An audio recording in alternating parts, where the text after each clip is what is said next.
Daniel Burrus, welcome back to Partnering Leadership. I am thrilled to have you in this conversation with me. It's a pleasure to be back with you. Absolutely. Daniel, our conversation, episode 313, strategies to help leaders and their organizations thrive in a fast changing world by anticipating what's next, is one of my absolute favorites and a favorite with the podcast community as well. So can't wait to learn more from you. You've put out a brand new report, Technology Hard Trends Shaping 2025 and Beyond. So would love to first start out with clarifying what are hard trends. You talk about hard trends, soft trends. I encourage the audience to listen to our in-depth conversation about that before, but would love to touch on that first before going into some of the trends. Thank you. It's a great way to frame it up. There's no shortage of trends. The problems, of course, is which ones will happen and when.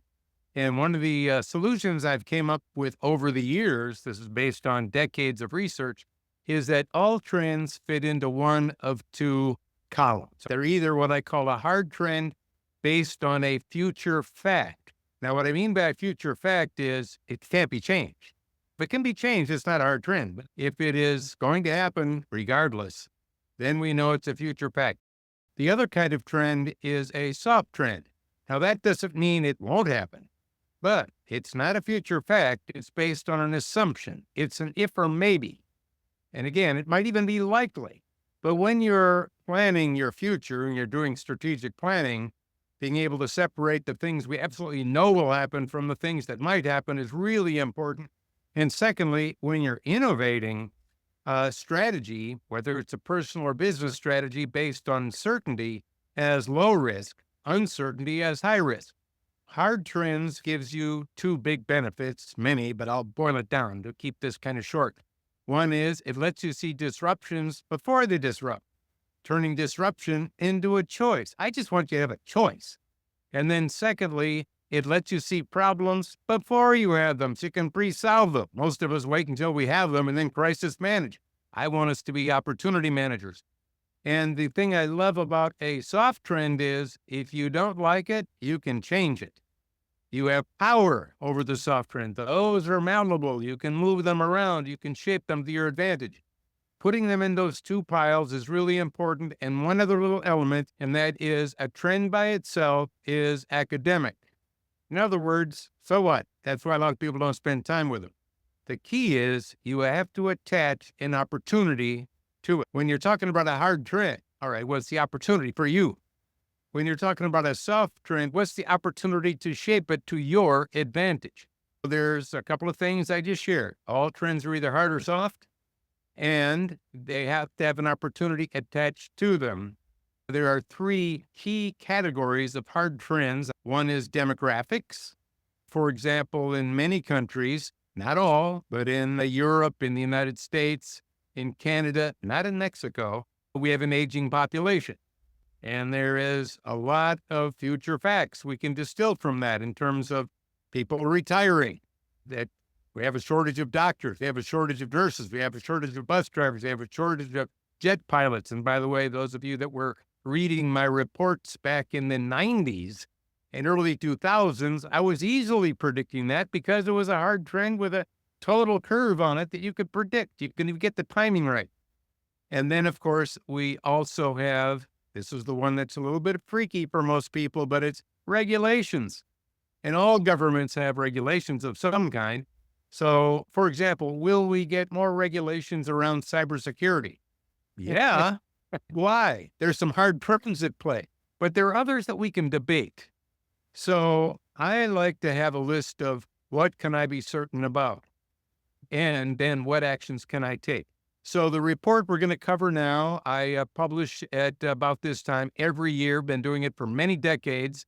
And if you go back and look at the older reports, you'll see, wow, they were really on target. Why? I was picking hard trends, things that we know will happen, future facts. So there are 25 in here, as well as some ways that you can use them in this report for strategic planning. And one way to download them, of course, is for free, is just to go to my website, BURRUS.com, and load away. Take it away. Absolutely love that, Daniel. Before becoming familiar with some of your work, I had gotten used to saying the only certainty is uncertainty because there is a lot of uncertainty around us. What I learned from you is that you can, in looking at the hard trends and separating them from the soft trends, you can actually have a level of certainty into where things are headed, which is why I would encourage everyone as they are looking at their teams and organizations and doing some planning, which is critical, to download your report and ask the kind of questions that you suggested. It serves as a beautiful framework for thinking and planning. Now, before getting into the trends, there's one other thing I want your thoughts on, though, in that there are all these transformative trends. And I hear from many executives and CEOs, Daniel, that they feel overwhelmed. So, as they look at the trends and we talk about them, how do you encourage them to balance focusing on the immediate needs versus positioning for long-term opportunities as they look at the hard trends that you talk about? Great question. There are short-term, mid-term, and longer-term opportunities. Some are almost free. Some will cost you a lot of money. So what you want to do is to put it into a refinery. And I talk about that in my book, The Anticipatory Organization, as well as in my blogs.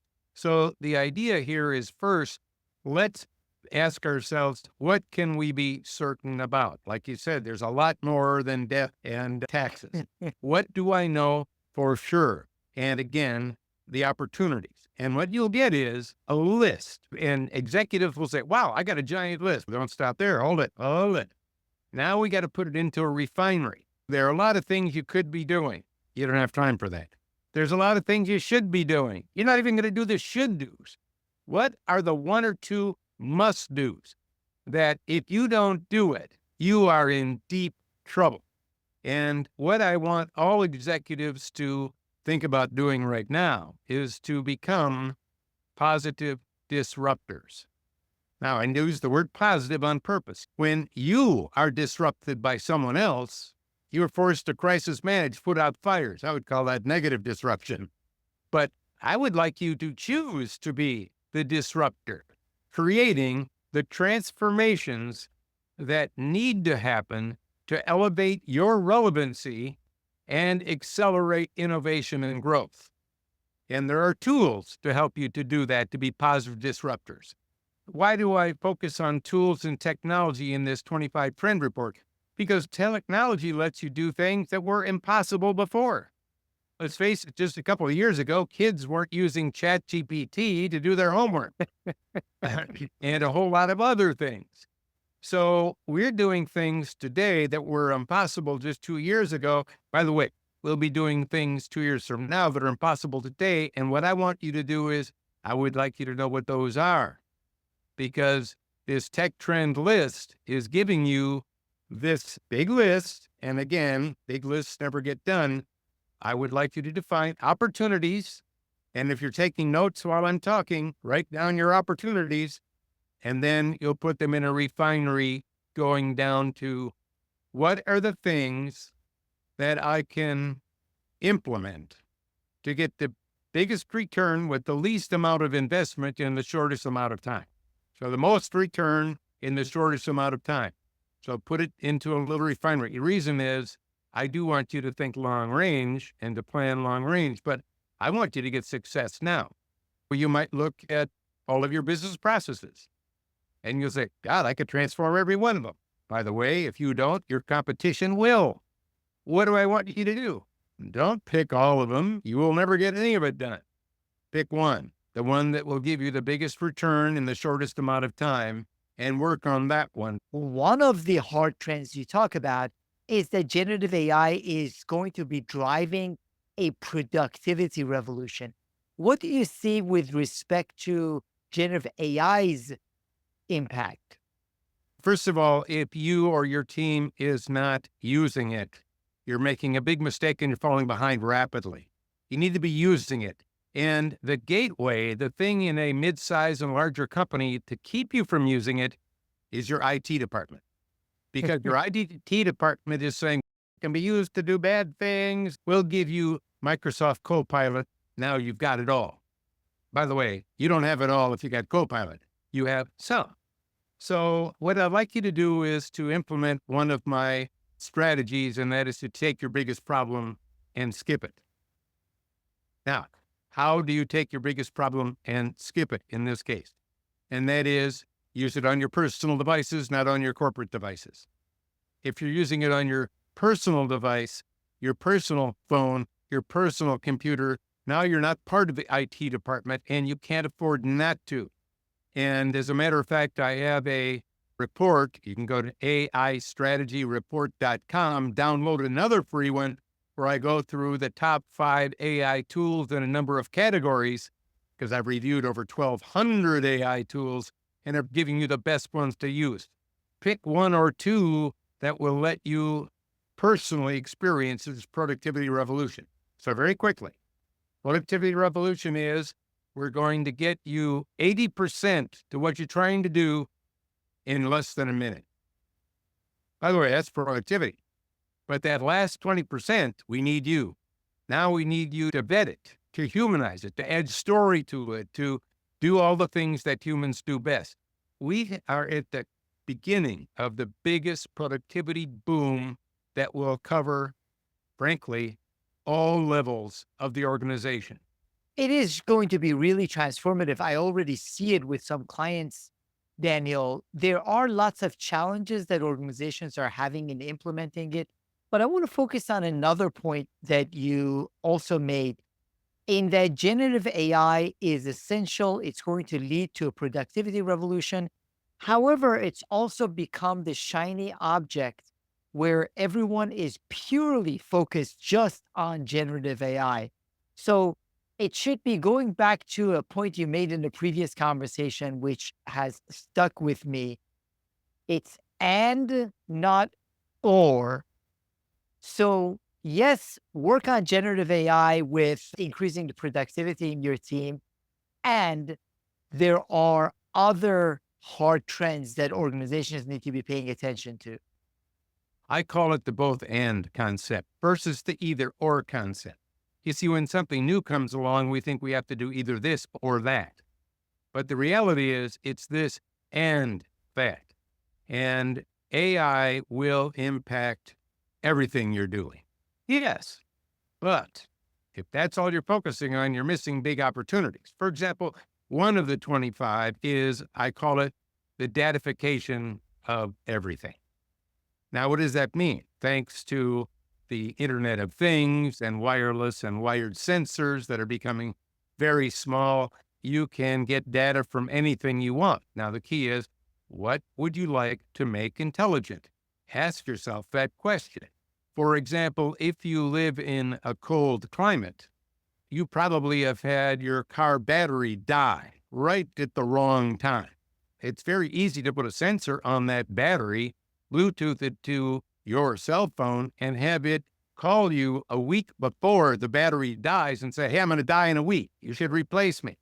By the way, I would like that. Now, right now, no car battery is doing that. By the way, I want to ask everyone that's listening to this, and you answer rhetorically to this question.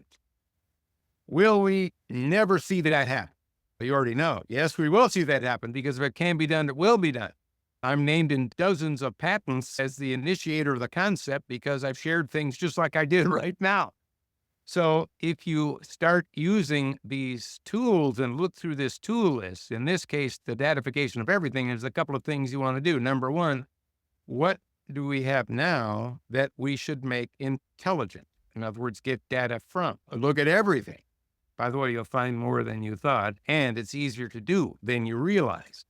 Secondly, are you ready for a data tsunami? Meaning we're going to be getting so much more data. You think you've got big data today. Actually, you've got small, puny data today compared to just 1 and 2 years from now. So you need to make sure that your IT department is ready to handle that and manage not just where do we put it, but how do we get use of it? You've got data, information, knowledge, and wisdom. And we don't even look at the data. It's incomprehensible. We want the information, but frankly, I got plenty. Thank you. What do I really want? Actionable knowledge and pearls of wisdom. So it's converting that up. By the way, AI can indeed help us with that. So I gave you an example of datification as something that if you could miss that bandwagon completely. Another one is digital twins. You can make a digital twin of everything. You can make a digital twin of a building before you build it, and then test it and check it out and see if it can handle earthquakes and see if it can handle a lot of water coming down in a super heavy rain. You can make a digital twin of a human body and give it chemotherapy and see how it does based on the genetics and the genome of the patient. In other words, I got a virtual person there, a real virtual person. I could do a virtual version of anything thanks to a digital twin. So what should you make a digital twin of? You got a manufacturing plant, make a digital twin of it, and then test different visual systems and automation tools on it. And that's just one of a whole bunch of them that I've got in this list. So to ignore this list is to ignore the future. They're all growing at beyond exponential speeds. I wanted to touch on digital twins a little bit more, Daniel, just to make sure that the audience is familiar with what digital twins are and what their application is. Mirth is, for example, using digital twins with respect to some of the ports that they serve.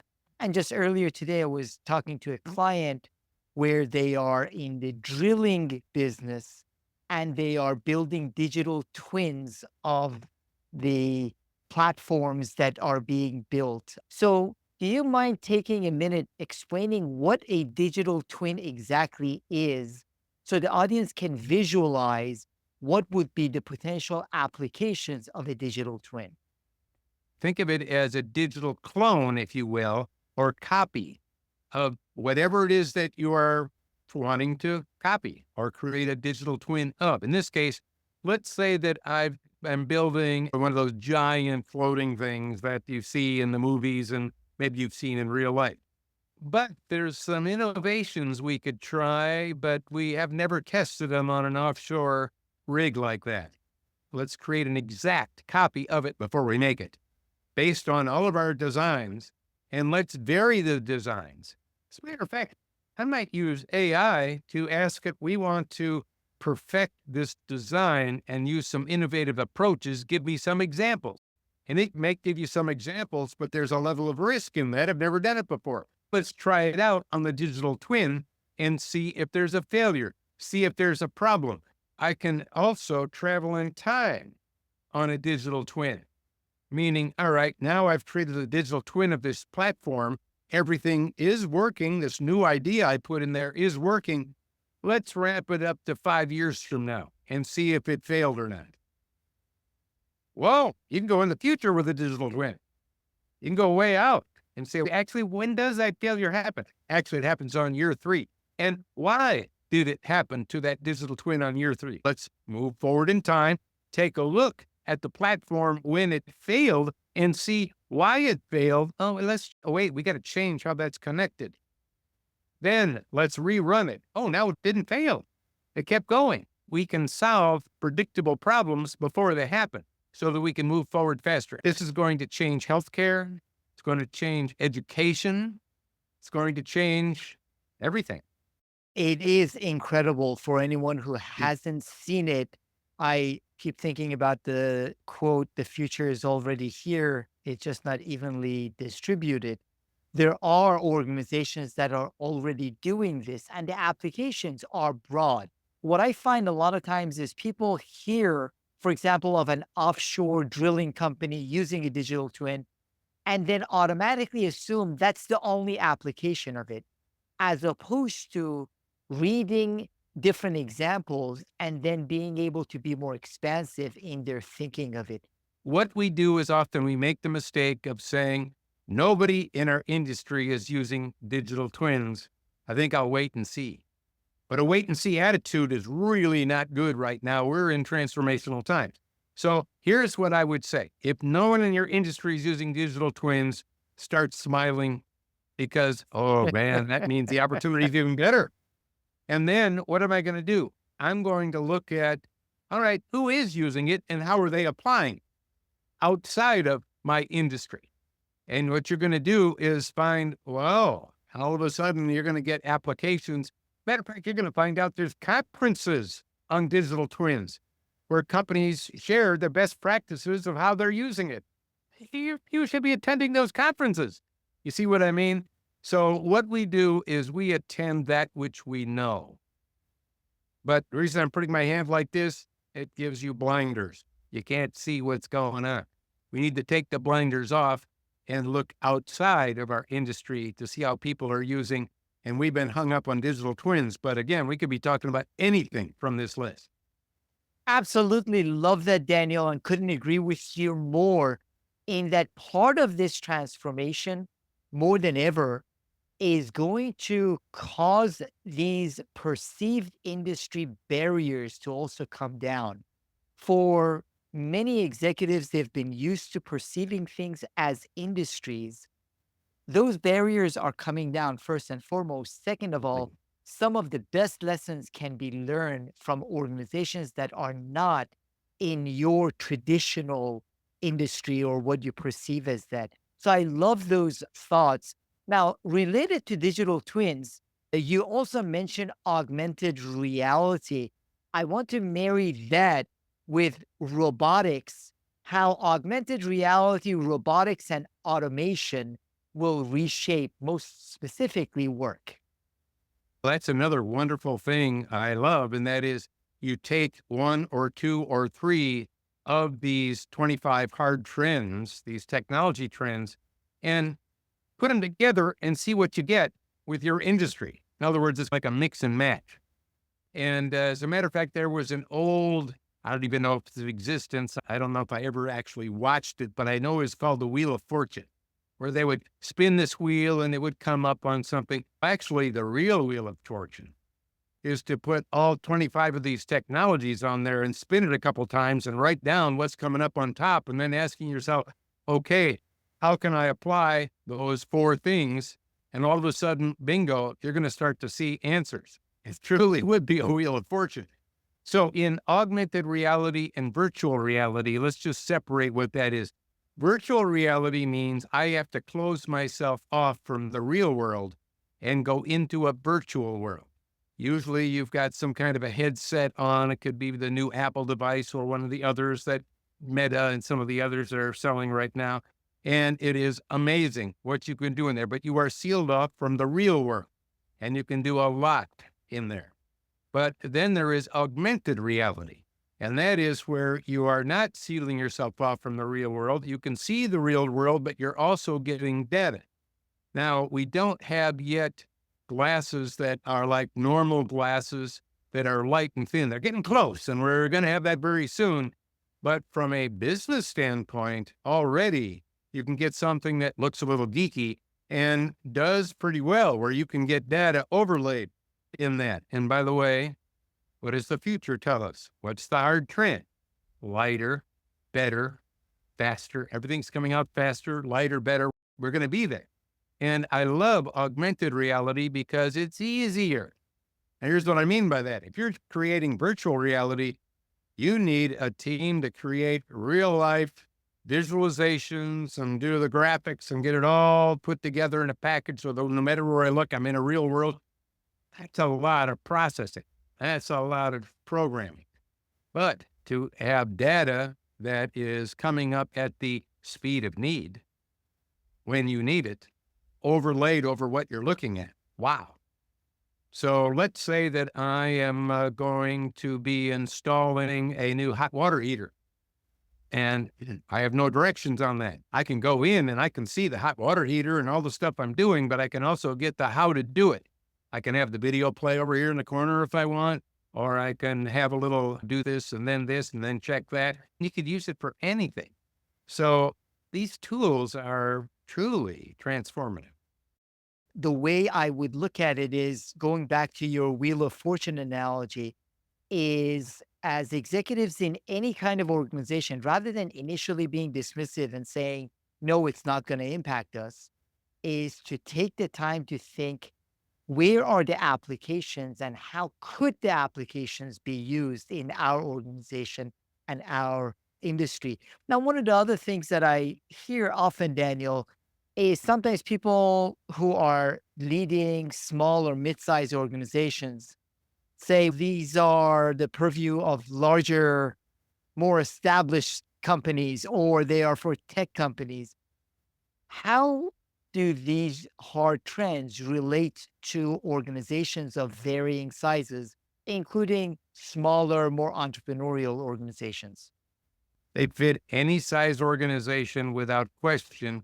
And again, there are ways that you can skip your problems. For example, we don't have an expert on digital twins, then don't hire one. What you can do is, first of all, get someone who is an expert on it. That is, you can find them on the internet.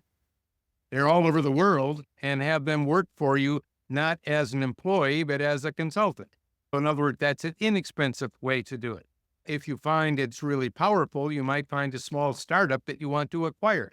I'll give you an example. There was a smaller accounting firm several years ago. They got everybody to read my book and to take our Anticipatory Organization learning system. And they identified a hard trend, and that was the increasing need of cybersecurity by their clients.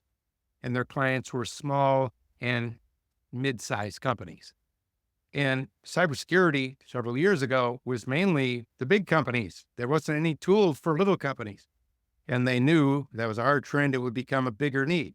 So they looked around, and here's an accounting firm, and they acquired a small cybersecurity startup, an accounting firm.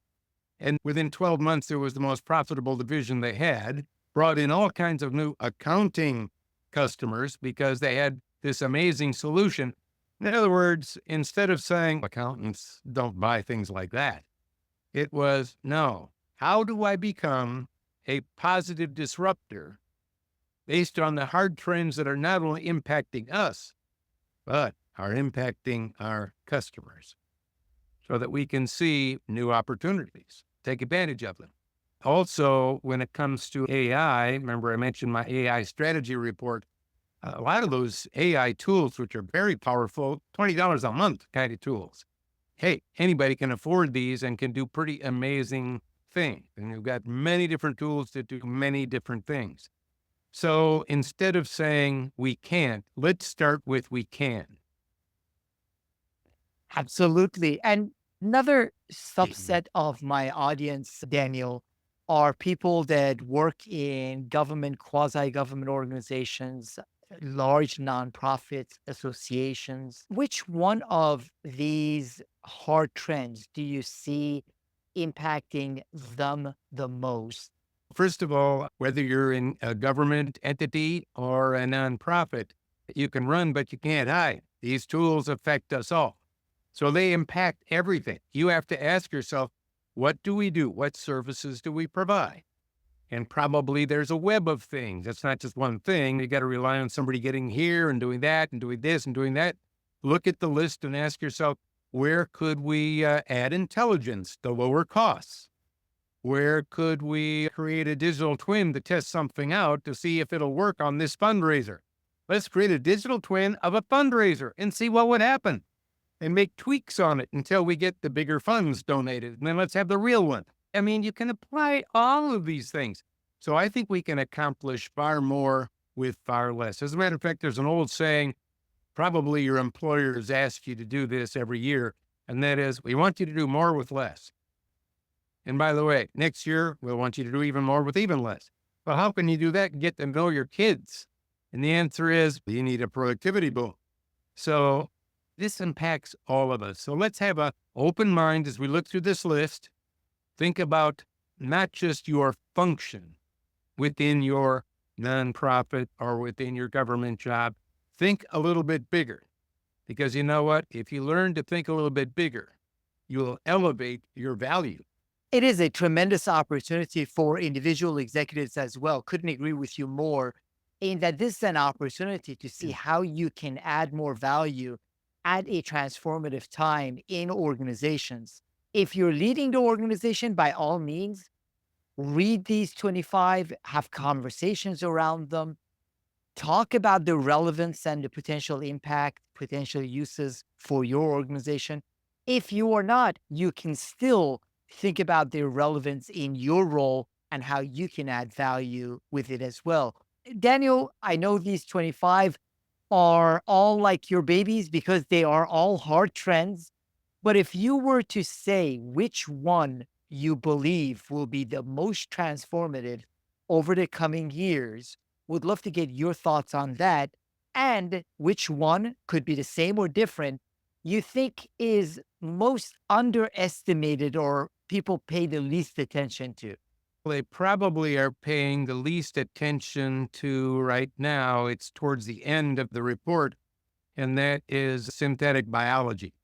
They're probably not thinking about that, but they don't realize that can impact everything. We can make new materials out of that. We can create a biosynthetic memory.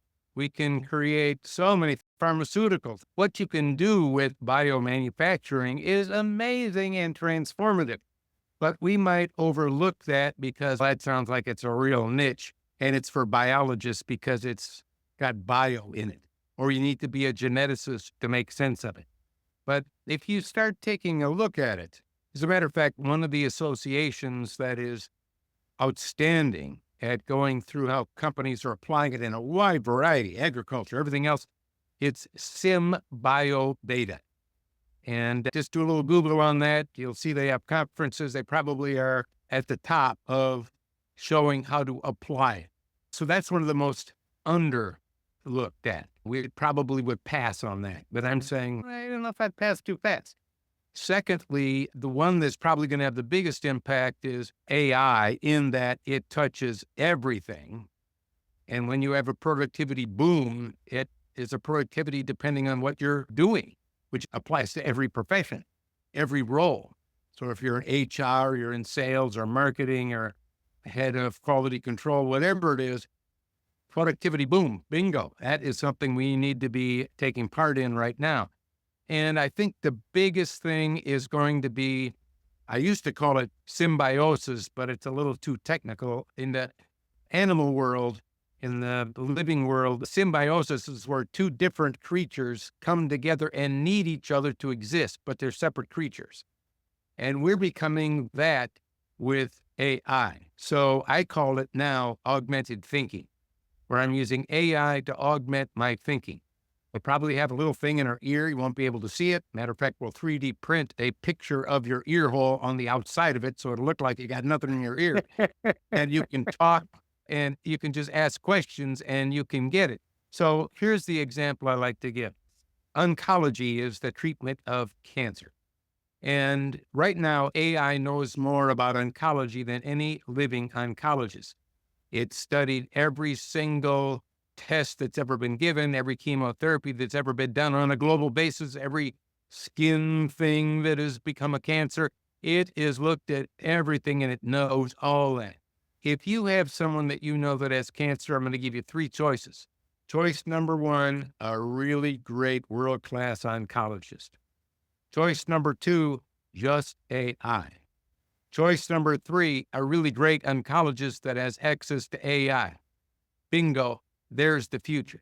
Augmented thinking is where we're going, and it's going to allow humans to elevate themselves. We still need you, but we'll get you into a higher level of cognition.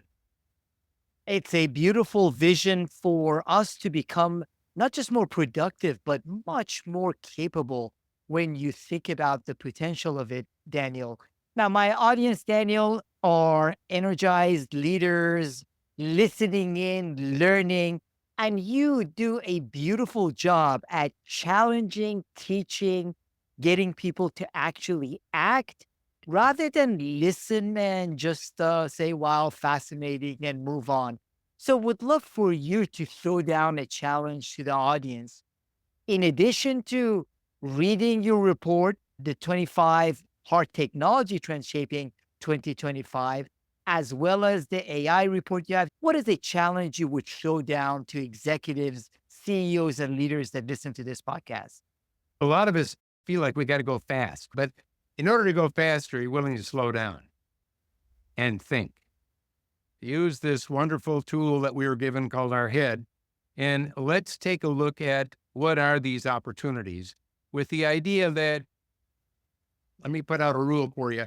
Scarcity brings abundance, abundance brings scarcity. In other words, if you can do anything, you can't think of what to do. There's 25 tools. How am I going to do that? But if you focus on one thing, I want to transform sales. Now, you'll think of an abundant way of using the tools because you've decided to focus. So I'd like you to look through the list, but I would like you to be thinking about your organization, what you do, who your customer is, although it's always good to find an even better customer. There is one out there. And then remember I said a refinery.